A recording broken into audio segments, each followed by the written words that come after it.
ఆంక్షలు పెట్టారు కదా సార్ జగన్మోహన్ రెడ్డి గురించి. అయితే జగన్మోహన్ రెడ్డి భయపడటం అంటే ఆయన బ్లడ్లోనే లేదు సార్. ఎందుకంటే ఈ మాట చెప్తున్నానంటే నేను ఆల్రెడీ సోనియా గాంధీనే ఎదిరించాడు. వీళ్ళకి తెలుసు ఆ విషయం. సోనియా గాంధీనే ఎదిరించాడు తెలుసు.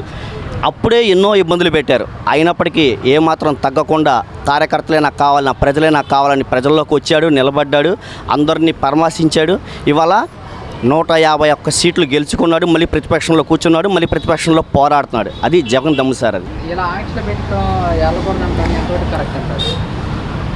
అది కరెక్ట్ కాదు సార్. అది ఎందుకంటే పొంగనూరు ఘటనలో కూడా మీరు చేసింది ఏంటి? ఆ రోజున పొంగనూరు ఘటనలో కూడా పెద్ద చేసేసి ఒక కానిస్టేబుల్ గారి కన్ను కూడా పోయింది. ఎస్ఐ గారు కానిస్టేబుల్, ఆయన కన్ను కూడా పోయింది. మీరు చేయలేదా? మీరు పరామర్శించలేదా? మీరు వెళ్ళలేదా? మీరు ప్రతిసారికి మీరు వెళ్ళారుగా, మీరు పరామర్శించారుగా, మీరు చేశారుగా. ఆ రోజు జగన్మోహన్ రెడ్డి గారు ఆయన అడ్డుకున్నాడా? ఫ్రీగా వదిలేదా? ఆ రోజున కనుక జగన్మోహన్ రెడ్డి గట్టిగా పట్టుకుంటే ఏమయ్యేది? చాలా కష్టమయ్యేది. జగన్మోహన్ రెడ్డి గారు పర్మిషన్ ఇచ్చినా ఇవ్వకపోయినా సరే నేను వెళ్తున్నాను, వాళ్ళ పరామర్శిస్తాను అంటే ఎలా చూడొచ్చు? ఆపడం అంటే మొత్తం మనం చూసుకుంటే అంతా మన పోరాటాలే కదా. ఎక్కడ కూడా పోరాటాలే. ఆయన పోరాటాలే పోరాడి ఇప్పటిదాకా వచ్చాడు. ఇంకా ఆ మనిషిని ఆపడం ఎవరి వల్ల కాదు సార్. అది జరగని పని సార్. ఈరోజు జగన్మోహన్ రెడ్డి పల్నాడు పర్యటనకు వెళ్తున్నారు. ఎలాంటి రెడ్డి గారు పరిపాలన చేసినప్పుడు వెళ్ళినా ఇబ్బంది ఏం లేదు. ఇప్పుడు ఆయన పరిపాలన లేదు. లేనంత మాత్రం రెడ్డి గారు వెళ్ళకూడదు, శాసించకూడదు. అధికారంలో ఉన్నవాళ్ళు ప్రజల్ని కాపాడాలి. ఎవరైతే ధర్మాన్ని కాపాడాలనుకున్న వాళ్ళు కూడా వెళ్ళొచ్చు, తప్పులేదు దాంట్లో. అయితే అధికారులు కూడా వీళ్ళు పర్మిషన్ ఇవ్వాలి. అక్కడ వెళ్ళిన తర్వాత వెళ్ళినవాడు అక్కడ ఎలాంటి ఇబ్బంది చేయకూడదు. మళ్ళీ ప్రభుత్వం గురించి తూలనాడకూడదు, అసభ్యంగా మాట్లాడకూడదు, జాగ్రత్తగా వ్యవహరించాలి. ఇప్పుడు ఎవరైతే అడ్డుకుంటున్నారో ఆ అధికారులే పంపించేటట్టుగా వెళ్ళే వ్యక్తి వ్యవహరించాలి. జగన్మోహన్ రెడ్డి గారు ధర్మ పరిపాలన చేసేటట్టు నడుచుకోవాలంటే తను ధర్మంగా ఆచరించాలి. ఏదైతే వాగ్దానం చేస్తాడో ఆ వాగ్దానం నెరవేర్చేటట్టుగా చెయ్యాలి. పర్మిషన్ ఇవ్వనప్పుడు కూడా నేను వెళ్ళి వాళ్ళని పరామర్శిస్తానని చెప్పేసి కూడా వెళ్ళడం జరిగింది. ఎలా చూస్తారు? పర్మిషన్ అయితే దీన్ని ఏమంటే వితండం అవుతుంది. పర్మిషను ఇచ్చినా ఇవ్వకపోయినా నేను వెళతానంటే వాళ్ళ అధికారులు మనం పర్మిషన్ ఇస్తే కానీ వెళ్ళడానికి లేదు. అక్కడ అవతల వాళ్ళు ఏమి ఇబ్బంది పడతారో, ఎన్ని మాటలు అంటారో, కాబట్టి వాళ్ళు పర్మిషన్ ఇస్తేనే వెళ్ళాలి. ఇంకొకటి, వాళ్ళు కుటుంబ సభ్యులు ప్రత్యేకించి ఈ జగన్మోహన్ రెడ్డి గారే రావాలని అడిగితే అది అర్జీ పెట్టుకుంటే ఈయన వెళ్ళడానికి పర్మిషన్ బాగుంటుంది. పల్నాడు పర్యటన నేను పేపర్లు చూసిన దాని ప్రకారం జూన్ 9వ తారీఖున అదేది అతను చనిపోయాడని చెప్పి పేపర్లలోనూ నిన్న న్యూస్లోనూ వచ్చింది. అయితే అక్కడ ఏదో విగ్రహావిష్కరణ ఇట్లాంటివి జరుగుతున్నాయంటే సరే, ఒక లీడర్గా వాళ్ళ కార్యకర్త అయితే అక్కడికి వెళ్ళటంలో తప్పు లేదు. అయితే దాన్ని ఆ గవర్నమెంటు చేసిందా ఇంకోటి చేసిందా అనేటువంటిది నిర్ధారించుకోకుండా గవర్నమెంట్ మీద నిందలు వేయటం కూడా అంత కరెక్ట్ కాదు. ఎందుకంటే గవర్నమెంట్ 12వ తారీఖున కొలువు తీరితే 9వ తారీఖున ఆత్మహత్య చేసుకున్నటువంటి వాడికి దీనికి సంబంధం ఏముంది? ఇవన్నీ కూడా నేను పేపర్లో చూసినటువంటి మామూలుగా మనకు న్యూస్లో వచ్చినటువంటి వాటిని ఆధారం చేసుకొని మాట్లాడుతాను. నాకు వేరేగా అక్కడ ఏం జరిగిందో తెలియదు. కాబట్టి అక్కడ ఏదన్నా ఉంటే అక్కడ వాళ్ళ అతని ఇంటికి వెళ్ళొచ్చు, అతన్ని పరామర్శించవచ్చు, వాళ్ళకి ఏదైనా ఆర్థిక సహాయం చేయొచ్చు. ఒక లీడర్గా, అపోజిషన్ లీడర్గా అతనికి ఆ బాధ్యత ఉంటుంది. అలా చేయటంలో తప్పు లేదు. అయితే అక్కడికి వెళ్ళి శాంతి భద్రతలు విఘాతం కల్పించడం కానీ, లేకపోతే అక్కడ ఊరికే కేవలం ఏదో ప్రజలను షో చేయడం కోసం అక్కడికి వెళ్ళటం కానీ చేస్తే అది కరెక్ట్ కాదు. రాజకీయ పార్టీలు ప్రతి వాళ్ళు జనంలోకి వెళ్ళకోకుండా బయట ఎక్కడో ఏసీ రూముల్లో పడుకొని ఉంటే రాజకీయ పార్టీలు మనుగడ సాధించలేవు కదా. కాబట్టి రాజకీయ నాయకులు కంపల్సరీగా వెళ్ళాలి.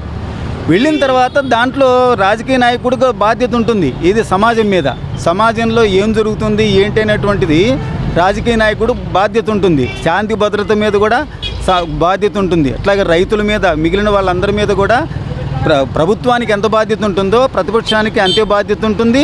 ఆ ప్రతిపక్షం జరిగేటువంటి తప్పులను ఎత్తి చూపించడానికి వాళ్ళు చేయాల్సినటువంటి బాధ్యత కూడా వాళ్ళ మీద ఉంటుంది.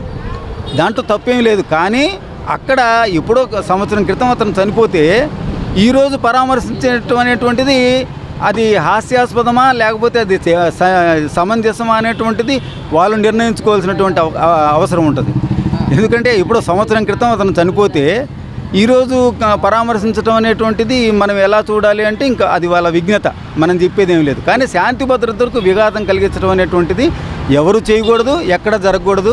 మనందరం శాంతి భద్రత సామరస్యంగా ఉంటేనే మనం, మన పిల్లలు, మన ఇంట్లో ఉన్నటువంటి ఆడవాళ్ళు బయటికి వెళ్ళి సుఖంగా ఇంటికి రాగలుగుతారు. లేకపోతే ఏముంది, ఎవరం కూడా సమాజంలో సురక్షితంగా ఇండ్లకు చేరలేం. కాబట్టి దాన్ని మెయింటైన్ చేయాల్సినటువంటి బాధ్యత ఈరోజు ఎవరైతే ఆ పర్యటన చేస్తున్నారో వాళ్ళకు కూడా ఆ బాధ్యత ఉంటుంది, ఆ బాధ్యతను నెరవేర్చాలి.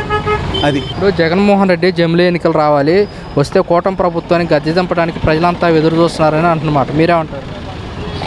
సిచ్యుకేషన్ వచ్చిందండి, దెబ్బ గుర్తొచ్చింది. ఏ విధంగా అంటారు? 11 సీట్లకే పరిమితం అయిపోయింది కదా. మన జనసేన పార్టీ ఒక సీట్ వచ్చింది, పోయినసారి 21 రాలా, 21 మంది నిలబడితే 21 మంది గెలిచారు అన్న.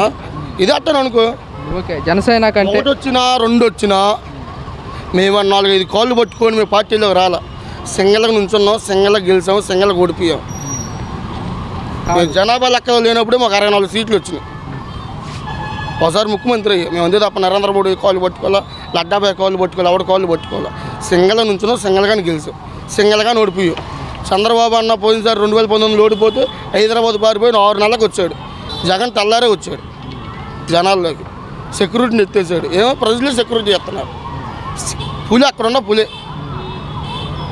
175 నియోజకవర్గాల్లో 175 వస్తాయి అన్నారు. 11 సీట్లకు పడిపోవటానికి గల కారణాలు ఏంటంటే మీరేం చెప్పగలుగుతారు? మా జగన్ అన్న కూతురు కాడకి వెళ్తామో చేసిన తప్పు, ఇంగ్లాండ్ వెళ్తామో చేసిన తప్పు అన్నా. ఏంటి వెళ్ళటానికి గల కారణాలు? అక్కడికి వెళ్తే ఎందుకు తప్పు జరిగింది? ఏం జరిగింది ఎవడో తెలుసు. సెంట్రల్ గవర్నమెంట్ వాళ్ళ చేతిలో ఉంది, ఏదైనా చేస్తారు. ఇప్పుడు నువ్వు ఉండవు, నువ్వు డబ్బు గల్లవాడు అయితే నువ్వు ఖర్చు పెట్టుకుని కానిస్టేబుల్ ఒక ఎస్సీకి 10,000 పడుతుంది తీసుకెళ్ళిపోరా, అది అంతే కాదు. మేము అలాగేం చేయలేదు, వైసీపీ మీద వ్యతిరేకత వల్లే మాకు పట్టం కట్టారు అంటున్నారు కదా. అవన్నీ పిచ్చి మాట. వైసీపీ నాయకులు ఇదిగో నేను ఇప్పుడు ఆటోలో వెళ్తున్నా, నువ్వు తీసుకెళ్ళి మీడియా పెట్టుకున్నా కూడా, నువ్వు సాగు తెంగినా కూడా ఇదిగో నా బ్రాండ్ ఇది నేను కొనేది, నన్ను చంపేసినా కూడా ఇదే ఇక్కడే. ఎందుకు జగన్మోహన్ రెడ్డి గురించి మీరు చావాల్సినంత పని ఏంటి? నాకు ఇష్టం అన్న, నా ప్రాణం. మేము రకానికి ఒక జెండా పట్టుకునే వాళ్ళం కాదు. మా పిల్లల కానీ సచ్చినదే జెండా, బతికినదే జెండా. మేము ఎందుకైనా అతను ముఖ్యమంత్రి కాదు, ప్రతిపక్షంలో ఉన్నాడు, అంత ప్రేమ చూపించడానికి గల కారణాలు ఏంటి?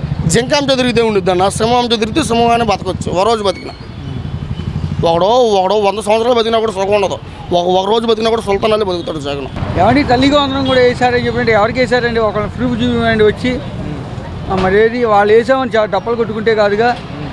ఇంటింటికి ఇప్పుడు ఆధార్ కార్డు ఉంది, పందార్ కార్డు ఉందిగా. ఆ లైన్ ప్రకారం ఆ లైన్ ప్రకారం వీళ్ళు పేదవాళ్ళరా, వీళ్ళు పలానా వాళ్ళకి ఇల్లు ఇవ్వాలరా, వీళ్ళు పేదవాళ్ళరా, వీళ్ళు పలానా అని చెప్పని చెప్పాలిగా. మరి ఆధార్ నీకు కరెక్ట్గా ఉన్నప్పుడు నీకు ఇల్లు లేవు, అడ్రస్లు లేవు, ఏమీ లేవు అని చెప్పండి. అట్లాగా రేషన్ మాత్రం ఒకటి వస్తుంది కరెక్ట్గా, ఇంకా తర్వాత ఏ పథకాలు రావట్లా. కూడా రద్దు చేయడం జరిగింది. వెళ్ళి అక్కడికి వెళ్ళి తీసుకోవాలంటున్నాడు. చేసేదే ఉంది. ఇప్పుడు అవి మనం కష్టపడి సంపాదించిన సొమ్ము కాదు అది ప్రభుత్వం మనకేదో జాలిపడి పేదవాళ్ళకి చెప్పని ఇస్తుంది. అప్పుడు మనం వంకలు చెప్తే మనకు ఫలితం లేదుగా, అది కూడా పోయిద్ది. ఆ వంకలన్నీ చెప్పామనుకో మనకు అది కూడా పోయిద్ది. ఇంకంటప్పుడు ఏం చేస్తాం? చచ్చినోడి పెళ్ళికి వచ్చిందిలే కట్టినారు అనుకుంటాం, వెళ్తాం, తీసుకుంటాం. అది జగన్మోహన్ రెడ్డి పల్నాడు పర్యటనపై మీరేమంటారు? అంత అవగాహన లేదండి నాకు, రాజకీయం మీద అంత అవగాహన లేదు. కాదంటే మా గుర్తు కోసం మేము ఆలోచించేవాళ్ళమే తప్ప రాజకీయ పరంగా మేము ఆలోచించేవాళ్ళం కాదు. అది అంటే జగన్మోహన్ రెడ్డి గారు వాళ్ళ కార్యకర్తలు చనిపోతే వాళ్ళ కుటుంబ సభ్యులు పరామర్శించడానికి వెళ్తున్నారు. దీని మీద ఏంటంటే ప్రభుత్వం కూడా ఆంక్షలు పెట్టింది, వెళ్ళకూడదు, పర్మిషన్ లేదని చెప్పేసి. దానికి అసలు గవర్నమెంట్కి సంబంధం ఉంది. కాబట్టి ఎవరైనా వ్యక్తి చనిపోతే వెళ్ళచ్చు. పార్టీ తరఫున చనిపోయాడు నా కార్యకర్త అన్నదానికి వాళ్ళు చూసుకోవాలి. మనం చేయగలిగేది ఏం లేదు. ఇప్పుడు నువ్వు ఉన్నావు, నేనున్నా, అరే మన వ్యక్తిరా అని చెప్పని వెళ్తున్నాం. దానికి పార్టీ రంగు పూసుకుంటే మనం చేయగలిగేది ఏమీ లేదుగా. ఈ పలానా పార్టీ చనిపోయాడు కాబట్టి వెళ్ళాడు అని చెప్పి రంగు పూసుకుంటే మనం చేయగలిగేది ఏం లేదు. అది పర్మిషన్ లేకుండా వెళ్ళటం కరెక్టే అంటారా జగన్మోహన్ రెడ్డి గారు? పర్మిషన్ లేకుండా అసలు ముందు అదే రాంగ్ అండి. ఇప్పుడు చనిపోయాడా లేదా? చనిపోయాడు, నా కార్యకర్త చనిపోయాడు, పెట్టు ఒక ఇదనేది పెట్టాలిగా. నా కార్యకర్త చనిపోయాడు, ఆయన పరామర్శించడానికి వెళ్తున్నాను, పర్మిషన్ తీసుకోవాలా, చెప్పు ఎక్కడ తీసుకోవాలి, లేదా మరి ఎందుకు దీని గురించి రాజకీయం చేస్తున్నారు. అది అట్లాగే ఏదైనా ఒక డిసిషన్ అనేది ఒకటి ఉంటుందిగా. అలాంటి ఏ డిసిషన్ వేసుకుంటారో నోటికి వచ్చినట్టు మాట్లాడితే మనం చేయగలిగేదే ఉంది. వ్యక్తి చనిపోయాలంటే పలకరించడానికి వెళ్తారుగా, ఎవరైనా వెళ్తారుగా. ఎందుకంటే చోరు చూపది మళ్ళీ దక్కదన్న ఉద్దేశంతో వెళ్తారు. దాన్ని అడ్డం పెట్టుకొని రాజకీయం చేస్తే ఎవరేం చేయగలిగేది లేదు. అది ఇలా ఆంక్షలు పెట్టడం కరెక్టే అంటారా జగన్మోహన్ రెడ్డి వెళ్ళకుండా? జగన్మోహన్ రెడ్డి గురించి నేను మాట్లాడలేదు సార్. ఒక వ్యక్తి చనిపోతే వెళ్ళొచ్చు, దానికి రంగు పూసుకుంటే మనం చేయగలిగేది ఏం లేదు. అది ఆయన వాళ్ళు పార్టీ వాళ్ళు పెట్టుకోవాలి. పార్టీ కార్యకర్తలు, మా పార్టీ కార్యకర్త చనిపోయేప్పుడు మేము వెళ్ళాలంటే మరి మాకు పర్మిషన్లు కావాలంటే మరి ఏమైనా కొత్త పథకాలు ఏమైనా పెడుతున్నారని చెప్పి వాళ్ళని అడగాలి. ఆ ప్రభుత్వాన్ని ఈ ప్రభుత్వం అడగాలి, ఈ ప్రభుత్వం ఆ ప్రభుత్వం సంపాదించుకోవాలి. కానీ నోటికి వచ్చిందలా మాట్లాడేసేది ఏం కాదుగా. అవునా? మరి ఇప్పుడు జగన్మోహన్ రెడ్డి ఇలా కార్యకర్తల దగ్గరికి ప్రజల్లో మమేకం అవుతున్నారు, ఏమన్నా వచ్చే అవకాశం ఉంటుంది అంటారా ఏమన్నా ఈసారి వైసీపీ? అంత అవగాహన లేదు సార్. మమేకం అవడం అనే అంత ఆలోచన లేదు. కానీ వివరణ అయితే క్లారిఫికేషన్ చేసి చెప్పగలుగుతున్నా, కానీ ఆ తర్వాత ఏంటన్నది చెప్పలేము.